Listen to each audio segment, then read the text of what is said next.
ভালোবাসা নিয়ে ২ টা লাইন বলি। ১ নাম্বার লাইন হচ্ছে, আমি যাকে ভালোবাসি তাকে মনে পড়াটা হচ্ছে প্রেম। আর মনের ভিতরে রাখা এটা হচ্ছে ভালোবাসা। ভালোবাসা এক জিনিস, মনে রাখা এক জিনিস। ২ টার মধ্যেই অ্যাটেনশন ২ রকম। ২ রকম ভালো লাগা আছে, ভালোবাসা আছে। সো আপনি আসলে মানুষকে কিভাবে ভালোবাসছেন? স্পেশাল যদি কাউকে ভালোবেসেই থাকেন, ঠিক আছে? সো ভালো লাগার মুহূর্তটা আমি সবসময়ের জন্য এনজয় করি। ভালোবাসতে আমাকে খুব ভালো লাগে, ঠিক আছে?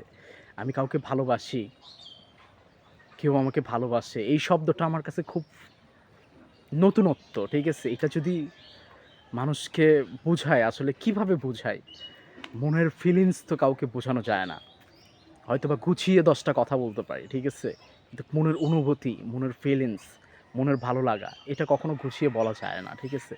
এটা একান্ত যার ভিতরে ঘটে সেই একমাত্র ভালো বুঝতে পারে। এতটুকুই।